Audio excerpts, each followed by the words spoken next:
Hey everyone, it's Spencer Hawes here with NichePursuits.com, and I've got Perrin with me here on the call. Perrin, how you doing? Pretty good, man. Hey, everybody.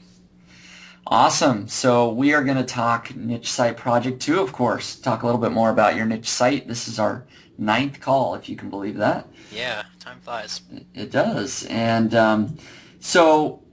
what we're going to do very quickly is, well, just cover a couple of points on our call overall. Mainly, I want to review what you did last week and past couple of weeks actually since our last call.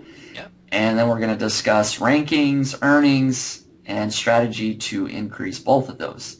hmm And then as well, I know you've got some additional questions that we'll squeeze in there somewhere. Cool. So to start off, last week you kind of self-assigned yourself a few things. You were going to do a link bait campaign, and then brainstorm some other ideas. So we covered, at least in a blog post already, what you did for that link campaign. hmm I do want to cover that again and kind of show people exactly what you did. Maybe tell us the success that you're having right now. Sure, yeah, and there's been some updates too, so that'll be Okay, good. go ahead. So what did you do for your link bait campaign? I'm going to try and pull it up here as well. Yep. So the link bait campaign was really, your idea, and I only did it because it seemed like the simplest, and also just from my very brief sales experience, I learned that you always catch more flies with honey than vinegar, you know? There you go. So the basic strategy was to find a bunch of blogs that I really liked in my niche. And that was the most important thing too. I mean, because I did tons of research. I put together a list of like 80 blogs or something, and I had a list of these top targets, and these are websites that were either super informative, super authoritative, or their writing was really good, or they had really cool communities. And so, And I've got uh, that pulled up here right now. mhm, Got, yep, yep, this page here. yep. And there's Douglas's comment. He's a really cool guy. Nice. And so I put together, I kind of looked through those blogs. I went through them again. Some of them I had inadvertently used them for research anyway, so I knew the information was really good. And I put together like, I think there's 8 on there. Might be, that's like give or take one blog or something. But I put together like 8, and I wrote a short little blurb for each that's um, complimentary, but it's not BSing people. You know, it really talks about what I I find valuable in the site. Mm-hmm. And each entry contains 2 links. One is a H2 heading link, and one is just an in-text link. Um, Okay, and very. so I, yep. And so I wrote that, and honestly, I did it really quickly because it was just an experiment. It was my first try at link baiting, so I did it really quickly. I did it in like an hour, and that was going pretty slow because I was looking at these blogs and just perusing and browsing also. Um, and then after that, I reached out to all the webmasters of the blogs, with the exception of the first one, which is Art of Manliness. And the only reason I didn't reach out to them is because they make themselves really hard to contact. And I Mm, left them there because they're the most authoritative site in the niche, and it lends credibility to everything else. right, So I left them there, and I sent the email off. So really, I contacted like 7 or 8 people. right. Um, and I think the most important part about the email that I sent to these folks is that I asked for absolutely nothing. I just said, hey, I really love your site. I put it in my top resources list, and if you want to check out your blog, here's a link. Just our way of saying hello, and we really appreciate what you guys are doing over there. Um, and that's it. I didn't ask for anything. Um, and the idea is that I just wanted to start a conversation. And that's really, really hard to do when you look like you're sort of trolling for links, you know? Mm-hmm. So I wanted, before I asked for anything, I I wanted to start the conversation. And what I found, I mean, and the response was just ridiculous. So, of those 8, um, I think 5 responded, which is a really nice conversion in itself. Definitely. In the last post, I'd gotten 2 guest posts and 1 blog roll link. Since then, I have added another guest post. Nice. And I'm doing an interview with somebody who let me guest post. Really? Which is really cool. And it's actually Douglas. He was just one of the like friendlier people, and I said, hey, would you be willing to do an interview? We can just shoot some emails back and forth, and I'll compile it into a blog post, and I'll link back to you. And he thought it was a great idea, and he, of course, is going to link to the interview. The third the third guest post was also really cool.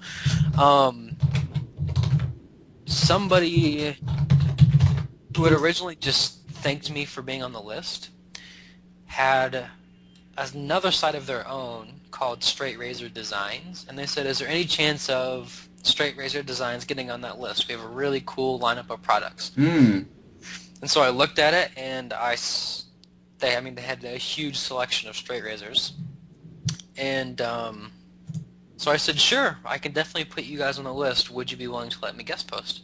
And of course they said yes, because at that point we were just doing each other favors. Yep, so I see you added them down at the bottom, Straight Razor Designs. Straight Razor Designs. And so I sent them a guest post that they're going to post on their authoritative site, which is Straight Razor Place. Okay. And so that's awesome. And so, like, it was, I think there are a couple really good takeaways from this. The first one is that,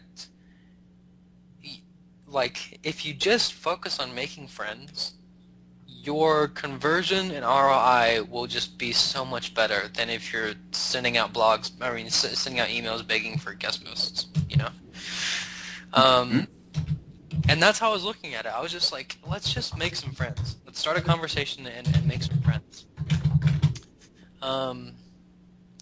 But in the end, the ROI was ridiculous. This was about an hour of my time, and I got 3 guest posts and a blog roll link, and then probably a ping back from that interview that I'm going to do.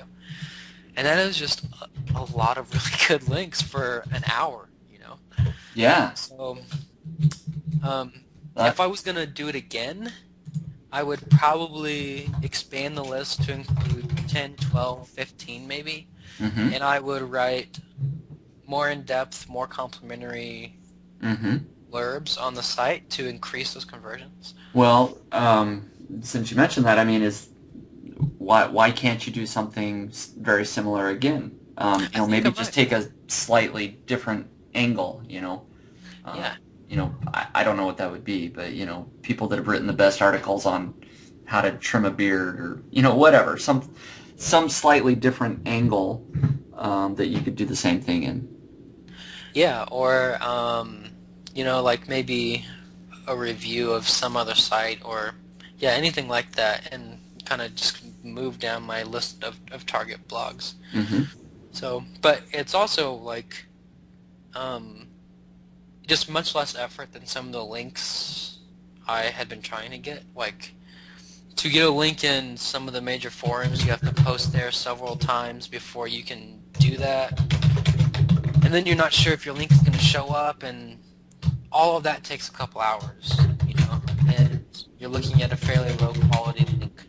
So, right. It's just a really good way to get high quality links. I mean, guest posts are some of the best things you can do. So, right, and to give people an idea, and I don't even know if you noticed this, but like one of the guest posts that you did, like that was on a site that had a page rank of 5, and it looks like this other one that you're about to do also has a page rank of 5. And again, page rank isn't the end-all be-all, but that is sort of the first thing people look at. Yeah. It's an authoritative site. I could look up the page authority. I'm sure it's, 50 or whatever, something very close to that. So great sites, great links, lots of authority pages that you're getting with really just this one post and some emails. Yeah, and I think I brought this up very briefly in the comments, but when we talked about the Rank Hero network, and Mm-hmm. there's sort of this small ethical debate that was going on. If I had $0 to spend and I wanted great links, this is hands down what I would start with, Mm-hmm. because you can get a handful of really quality links instead of going out there and spending dozens of hours, building 100 blog comments or something. Right. Yeah, definitely. I agree. This is great way to go, and it's exactly what Google wants, as far as you're making connections, doing things socially. People are really, inviting you to post on their blog, things Hmm. like that. I mean, it's great links. Google loves it, and we've seen the results. I mean, if we look at your site right now for your term, when I looked at it earlier today, I think you were, fifth or something. Uh-huh. Anyways, so it looks like you are fourth, at least according to what I'm showing right here. Yeah. So, within a week of sort of doing you had some Rank Hero links, but then you did these guest post links shortly thereafter, and whatever it is, it's working very, very well. Yeah. Yeah. I saw a pretty significant jump when the first Rank Hero links got posted. I was Mm-hmm. in the middle or the top of the second page, and then I think when those started getting combined with these guest posts is where I saw the most significant jump. Um, yeah. Yeah, definitely. And the nice thing about being on the first page now is that you could probably start getting some natural links. People will search for this term, and more people are finding your site and are just more likely to link to it naturally. So it sort of will self-perpetuate itself as you stay at the top of Google. You'll just get more links naturally, which will just keep you at the top of Google, hopefully. Yeah, yeah. Oh, and another advantage of this, I think, is that by making 4 or 5 friends in your niche, when you try other link bait strategies, creating a cool infographic or whatever, you have friends to email and say, "Hey, I created this cool thing. It's not out of the blue. They already know you. You've written something for their blog. Yep. They're far more likely to help you out and post it and spread it around." Totally. Exactly right. So, very good. I mean, these are all things that we sort of strategized about, and now Yeah, it's awesome to see that they're coming to fruition and working out well. So, yeah, totally. great job there.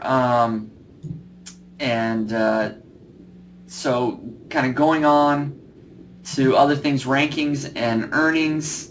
I just checked out the rankings. You're currently number 4 in Google for your primary term. Yeah, I was number 3 for like 10 minutes today. Were you? Yeah, it was pretty Nice. exciting. It's moving in the right direction. That's right. So I have no doubt that you will be in the top 3 here very soon. So who knows if you'll get number 1? To be honest, sometimes it matters a lot to be number 1. Sometimes it doesn't matter so much as long as you're in the top 3. So very, very well done.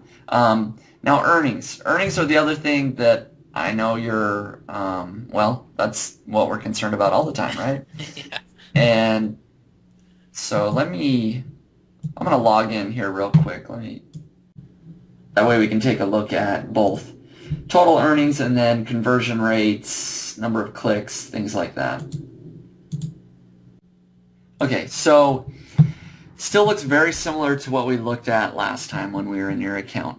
We're still sitting at $6.98 in earnings, which there may have been one more sale since, I think there was 5 or 6, products had shipped before, but still, about $7, which, I was hoping that we would start seeing more every day. So I do want to take a look at the number of links or clicks and everything like that. So if we take a look at, here's month to date. I mean, you can see that you have had 863 clicks, but the conversion rate is very low, less than 1%. It's 0.81%. And if we take a look at the last 7 days, you can see that you've gotten, most of your clicks, almost, at least pretty close to half of your clicks for the whole month have come in the last 7 days, but you haven't sold anything. Yeah. So it's still a little early on as well. I don't know that we need to be too worried because, to be honest, most of the traffic has come from people that aren't interested in shaving. People have been visiting from nichepursuits.com for the most part. I think everybody's aware of that. However, now that you are finally on the first page, you should start seeing more natural traffic, and more of the clicks that you see will hopefully be those people that are actually interested in razors. So we can get a better idea of what your true conversion rate will be. So as much as I'd love to suggest things that you should change and improve things, to be honest, I don't know that right now is the time to start changing anything. Sure. I think you just continue to focus on ranking and getting good content and trying to get that natural traffic, and then we'll start to see what conversions are like and sales are like. Yeah. So, I don't know, did you have any thoughts surrounding clicks and earnings and conversion rates, anything you wanted to bring up? Yeah, just for my general knowledge. So you having done a couple different sites like this, what is sort of the benchmark conversion rate, or like how much, and this was also a discussion that was in the comments of the last post, how much or how many sales or how much money can you expect per visitor or per traffic or per 1,000 people or whatever? Because I just don't know. Yeah, I mean, I don't know that I have a perfect answer for that. I mean, it really does depend on what niche you're in and where your traffic's coming from. Yeah. So, for example, my survival knife site, it currently has, I'm going to just write this down, it has a conversion rate of just under 3%, so very close to 3%. So that is, and when I say conversion rate, that's the amount of people that actually clicked on an Amazon link and then actually bought something. That's 3% of the people who are at Amazon, or 3% of your... So that's 3% of people that clicked on Amazon links. Okay. So, which would be right here. So the number of clicks, it would show the clicks. So if 1,000 people clicked, then 30 people would have bought something. That would be a 3% conversion rate. So that, of course, is different than the amount of traffic that actually came to the site. I don't know that I have hard numbers on that. That's maybe something that we could all research. And I think there were some comments, in the last post about people that had looked at, I don't remember what it was, for every 1,000, visitor you can expect so many sales or something. Yeah. But so just to comment on that conversion rate, from what I've seen, a 3 to 5% conversion rate is probably the norm. Yeah. Less than 2% is probably starting to get fairly low. Above 5% is probably pretty good. Yeah. As far as conversion rate. And so, unfortunately, there's no hard and fast number. I mean, depending on the niche that you're in, people could be buying things all the time, where others, maybe the product's more expensive and doesn't ship easily, the conversion rate would be lower. And unfortunately, for your particular niche, I think we just don't know yet, because you haven't had enough natural search engine traffic to look at how it's going to do. So that's at least my thoughts on that. I don't have an exact answer for every situation, but hopefully that gives some idea to people out there. Yeah, it makes sense. So maybe let's go ahead and cover any other questions that you have, and then to finish off our discussion, I want to talk about how to increase, both your rankings and your earnings. Yeah. So what questions do you have? Yeah, so we covered one. I was going to ask about the conversion rate. Okay.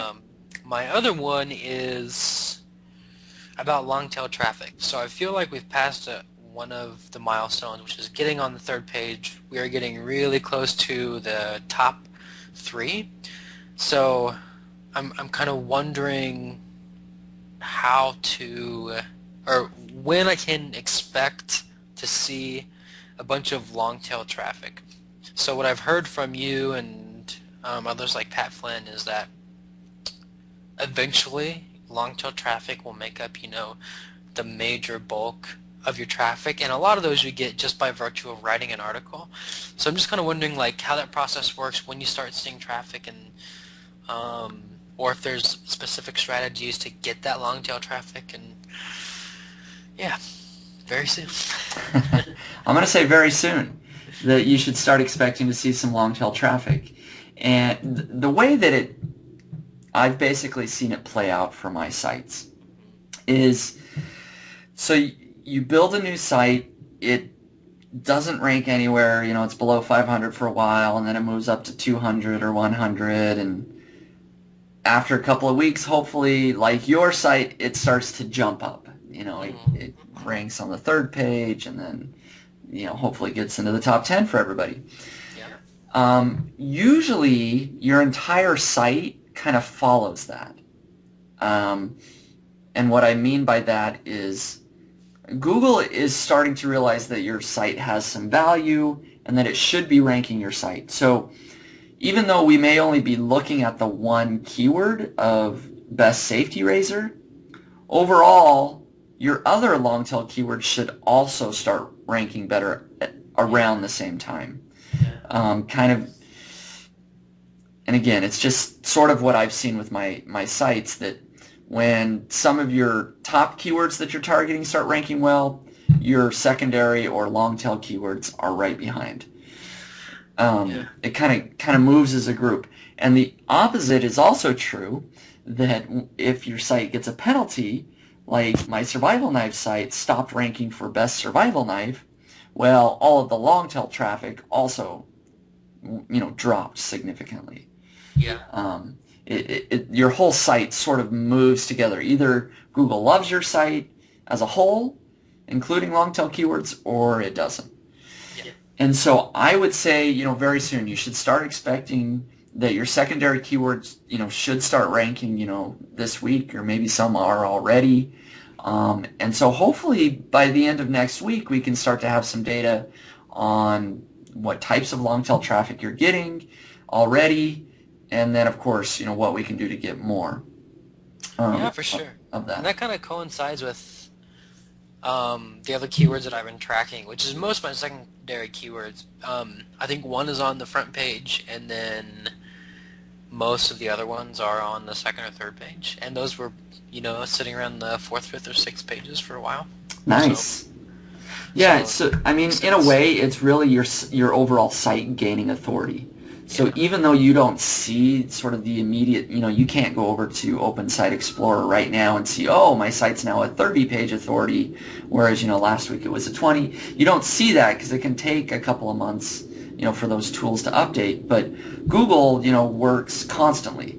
So, they're seeing the authority of your site build with the more links that come. And so that's why, as a whole, everything's kind of moving up in rankings. But, really the question is, well, part of your question was, how do you get more long tail traffic, right? And, I mean, really, there's not a complicated answer for that. It's really just as simple as target more long tail keywords. Because you've written your articles already, and naturally throughout those articles there are going to be some long tail phrases that you get ranked for, that people are going to search for, best, beard trimmer on the market or whatever, and you're just going to rank for that, even though maybe you didn't have an exact article for that.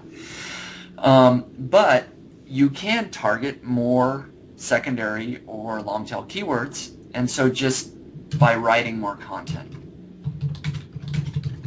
And so that's something that I did want to bring up anyways is maybe a content production schedule. Cool. How much content do we think we should be adding to the site? How quickly, things like that. Yeah. Basically what I've done with my survival knife site is I'm adding around 4 to 5 articles a month. Okay. All right, so really only about once a week. And that, and I only did that because I saw that the site was doing well. Yeah. That's when I decided to reinvest. I didn't really do that all up front. So right now you're sort of in the limbo area. Your site is ranking well, but you're not seeing the earnings quite yet. Yeah. I still think that you should, in my opinion, I think you should maybe add 1 to 2 articles a week for the next couple of weeks. Okay. Not too much effort, but still, something to let Google know that, you're still there, you're still adding some content. In addition to that, just, secondary articles targeting long tail phrases. Be thinking about other link bait tactics, which I know you already are. We already talked about, another resource page or infographic or something that you can as well post on your blog to get new links as well. What are your thoughts there? Yeah, I'll have to give it some thought. I think making some friends has opened up some doors. In particular about adding more content, though, as far as how often. I mean, does that sound good? Do you have any questions about that? No, that sounds fine. That's something I can easily do myself. I also, however, want to kind of test the waters with buying articles, so I might just try to buy the first one or the first 2. I was emailing back and forth today with a Niche Pursuits reader who said she has had success with ineedarticles.com, which is quite a bit cheaper than TextBroker.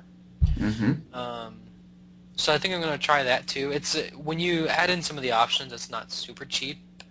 It's still like $15 for 1,000 words for a 4 or 5-star writer who and like paying for extra research and like specific instructions or something. But still $10 cheaper than what you get at TextBroker for a 4-star writer. So I think I'm going to try both and look at the quality myself. Yeah, no, that sounds good, and that is a good learning experience. I mean, there's really no other way. I mean, I could tell you all the steps that I go through, and I know we've kind of covered a lot of that when talking about hiring a link builder as far as, sort of checking past reviews and things like that if you can. Right. But some of these places, it really is just hit and miss. Sometimes you're going to find an awesome author and, just keep them and let them continue to write content for you. Other times you're going to find somebody that doesn't work out so well. Yeah. So, maybe throughout the week, if you decide you want to outsource some content, let's chat about it. Yeah. Questions that you have, and we'll be sure to share those with the Niche Pursuits community. People that might have the same questions. Yeah, for sure. Makes sense. So, very good. So, I mean, you could certainly go all out and write an article every day, but at this point, because you're in the limbo stage, I wouldn't advise it. Like I said, 1 to 2 articles a week for the next couple of weeks. Hopefully we'll have more data at that point and can decide one way or another. Yeah, and so is the reason that you wouldn't advise that is just from a return on investment perspective, you don't want to waste your time until you know it's a successful site. Yeah, it really is. I mean, I think we should be focusing our effort a little bit more on getting the site to rank and rank well. Yeah. And that's going to give us the feedback we need really to know what to do at that point. Is it earning money? Could it be earning well? And ultimately, if we add more content, will it earn more? Right. So if we just focus on writing content, we might be spending a lot of time or money on a dud website. Yeah. If you will. So it's just good to get back some of that earnings data to go, okay, I think this can be a $500 a month earning website. and now I know it's worth it, and it energizes you a little bit more, and it certainly makes you know that your return on investment will be worth it. Yeah, big time. That makes sense. So, um, other than that, I'm just trying to think. That actually is basically what I wanted to cover. I had one other slide of just how to increase, everything, but we really just talked about that. Yeah. Um, so going forward, let's maybe talk about assignments then. Cool. If you don't have any other questions. Well, maybe it's valuable to update people on how my outsourcing went for the Yes. link builders. That's right. No, I'm glad you brought that up because I know that you mentioned that. Outsourcing recap. Okay, how did it go? So I hired two freelancers. One I hired to find an expired domain for me, and one I hired to build 100 base links. The first one, who had really, really great reviews, and then this is one who was supposed to find expired domains. Uh-huh. She found a couple, but she did not go by the checklist that I had provided her, which wasn't mine. It's John Haver's checklist. But they were really spammy domains. They were things that I could tell she just picked up off of expireddomains.net or something. Uh-oh. So after trying to help her understand for a long time, I ended that contract, and she was really nice, and she was like, I don't think I understood the assignment. If you want to work again, please contact me. And she refunded of her own accord the money that I paid up front, which is really nice of her. So I would hire her again. She seems very competent. I just don't think she understood. Like, I don't think she had the skills necessary to find the expired domain. The other one was an awful experience. Oh, well, we better share that. Yeah, this is a guy hired to build 100 base links. I gave him my list of blogs that I had created with URLs, page authority, and I told him to use that as a guide to track his comments, and basically do that first. And then after he had commented on all those, whether or not they were moderated out or accepted, he could go on and create his own links just to make sure they were on relevant sites. And every report he sent back to me was either incomplete or the links were on just like crazy sites. Like, I saw links on birds, I saw links on graphic design. What? Like in weird forums and stuff. So I went back and forth with this guy for 2 weeks, and he didn't once touch the spreadsheet that I'd given him. So eventually, and he was supposed to earn $100. So eventually I just ended the contract. I let him keep his upfront money, which was like $20, and I paid him $10 more just because I felt sorry that he'd spent time on it. Yeah.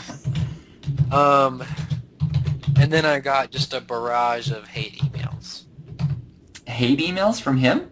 Yeah, saying I was a beggar and I'm a fraud and he's going to destroy my site and all this other stuff. So Wow. I would not hire that guy again.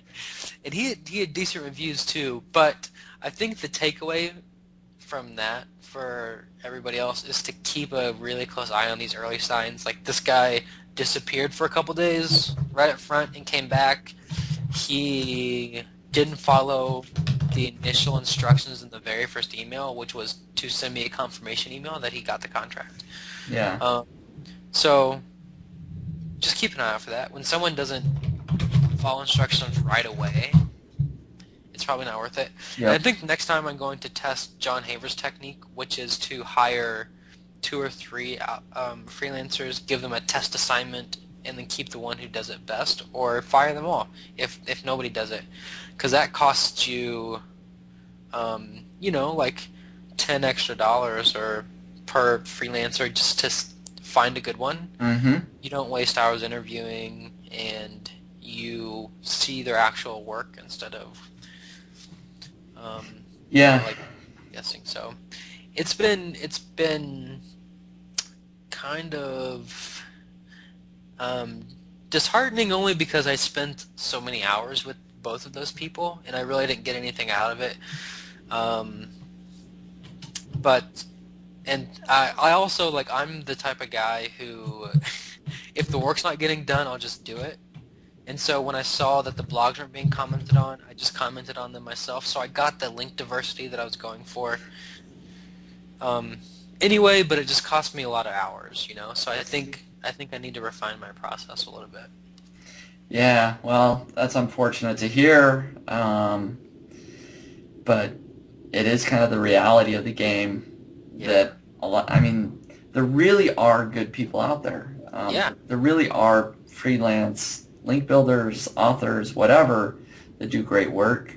But it can be difficult sometimes to find the ones that are really skilled or the ones that really can follow communication, and certainly the ones that can take any sort of initiative. Like, Yeah. and I'll be honest that maybe there's times where I think I've laid everything out step by step, in a very easy to follow manner, but sometimes I miss things.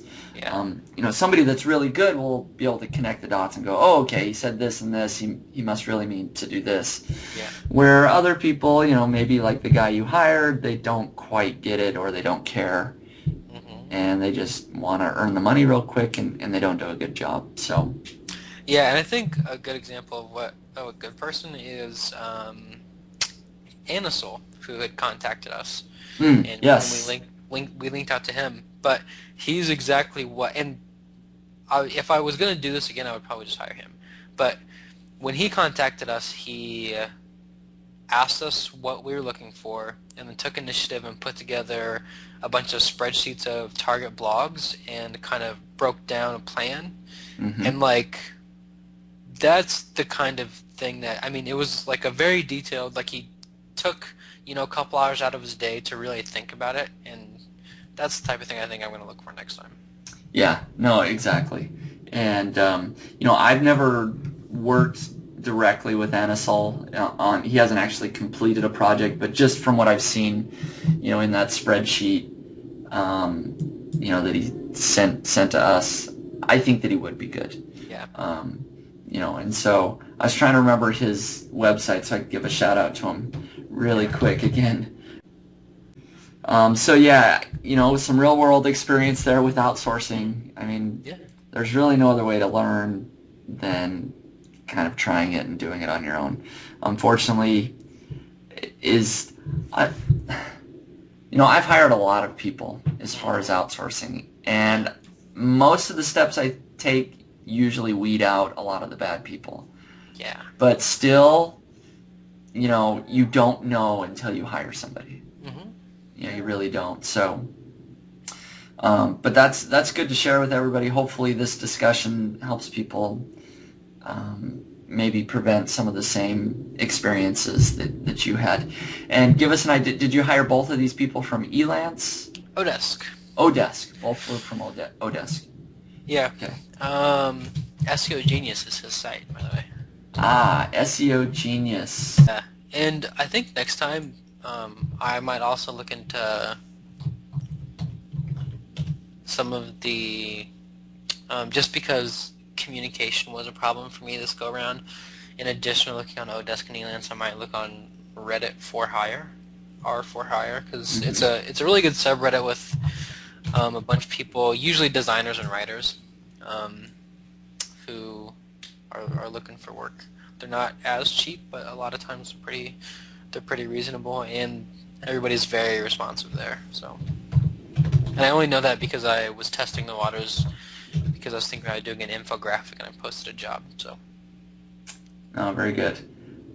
SEO-genius.org, and here's the website. So you can check it out. Like I said, I've never actually ordered any of these packages, but I know that Anasol is a reader of nichepursuits.com, so he's very well aware of how I do things, and he specifically added a custom link building services right here that he did not have before Perrin and I started our project. He added that specifically essentially for my readers and based on some of the feedback that I gave to him. So if you're looking for a custom link building job, he will go out and find great links for your site for you, and he will build those. Like I said, I've never actually ordered his services, so I can't speak for how well they'll be done, but I know that he has been very proactive about putting, sort of these packages together. He gave us a great spreadsheet with some great link building opportunities, so he did very well there. So I can only assume that he would do a great job. So, Yeah. anyways, so just so people know who we're talking about, and a quick shout out there. Yeah. And so I guess we can kind of close up here and just maybe talk about assignments, just a Cool. recap overall. I mean, we already basically talked about all the assignments. So, over the next couple of weeks, create 1 to 2 articles per week, targeting long-tail keywords. And again, you can of course go into Longtail Pro, and I would look for those keywords that get below 30 keyword competition, and the more searches per month, the better, I guess. But Yeah. really, the sweet spot's going to be between 2 to 800 or something like that. Yeah. Is probably what I'd expect. Yeah. And then I guess I'm going to just put more link bait. Cool. Just sort of brainstorm some more ideas that you can do to get some more links generated. And then, well, I guess with the articles, you're going to try outsourcing content. What else did we talk about as far as assignments that need to be done? Anything? I don't think so. Okay, yeah, I mean, I think that pretty much covers it. I mean, when it comes down to it, once you've had a site built, you just need to think about more content and getting more links. And then when you're actually earning money, then you can start thinking about, optimizing and testing and all that sort of thing. But for now, that's basically it. Just trying to think of any last thing that we need to go over. I don't think so. Cool. I think you're well on your way. It's awesome to, of course, see you on the first page of Google, and hopefully, more secondary keywords. You're going to continue to see those ranks climb as well. So, Sweet. So we'll kind of just close with here, just showing here's your site ranking at the top of Google. I know. I couldn't stop looking at it today. It's a good, sort of final closing shot there. Nice. But so there you have it. Parents doing very well on the first page of Google. Got the assignments. We're excited to see how things go. Everybody out there listening, we appreciate your time, and hopefully you're learning something along the way, and hopefully your sites are doing well. Also, any last parting words, Perrin, for me or anybody? Nope, I think you nailed it. Thanks a lot, everybody. Awesome. Thanks again, everybody. Have a good night, or whatever time you're listening to this. Have a great day. Appreciate it.